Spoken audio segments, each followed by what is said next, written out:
This comes in from a listener. Dear Mr. Beck, I have watched and listened to you for years, and you have always owned the bad that you did, and you changed. So I believe you deserve to hear the truth. I was a skinhead for many years. Oh, boy. Not a good start. Not a good start, but if there's a but there, I was always racist until I began to travel abroad.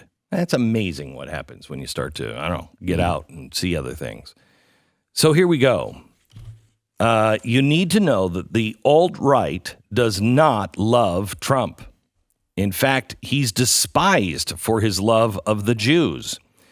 They are using... What a freaking weird world we live in, isn't it? I know. Jeez. They are using him because he isn't racist. But as the media keeps bashing him and calling him and all of his supporters racist, they are destroying the stigma of him being labeled a racist. So now... They're essentially taking the power and taking the word and removing its power. Correct. Calling someone a racist no longer means anything. Correct.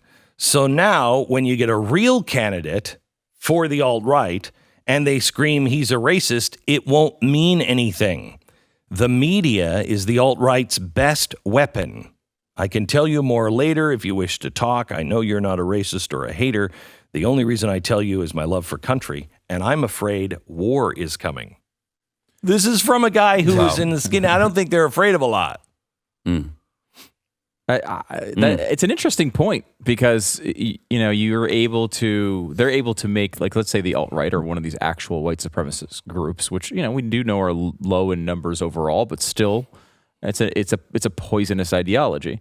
But if you're able to actually go online and convince regular people that aren't racist that these racist accusations are not just nonstop BS, it's going to be a recruitment tool. So basically, they're saying the media is helping recruit people into the alt-right and to these organizations, or at least blurring the lines so much between real racism and real racists and Trump supporters that you don't know. You don't care. You don't even look. Yeah, and I'm fascinated by this at the political level. It's like we talked about this a little bit, I think, maybe on the News and Why yesterday.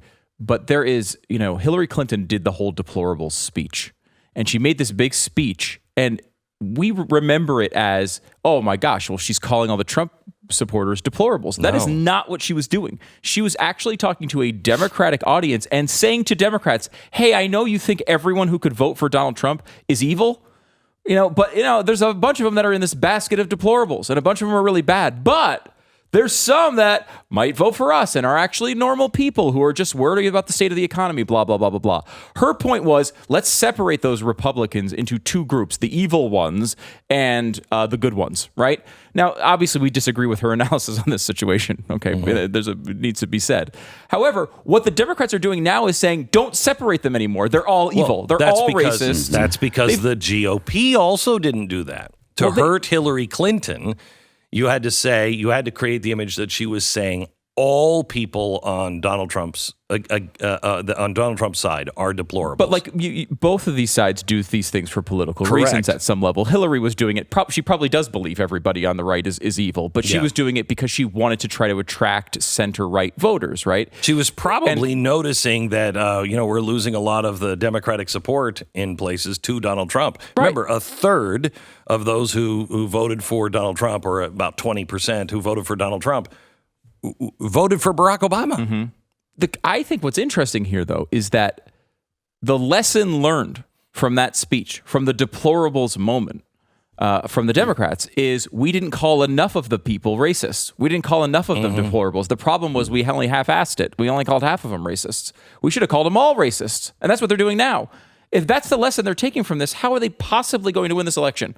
Right? Let's hope they're not. Exactly. Right? It's such a terrible strategy, just from a political onlooker standpoint. Take out who you think should win. If you're the coach of this team trying to make the Democrats win, why on earth would you be spending all of your time calling all the voters for the other guy racist after you lost the election, possibly because of that. Remember, these are the three states, Pennsylvania, Wisconsin, Michigan. These states were states that were right in the middle of that battle. These are the people they were calling, all these evil, white, blue-collar people who just were racist, and then they were considering Trump because they were racist. Hillary's point was, no, well, they're not. They're doing it because of economic instability and worry.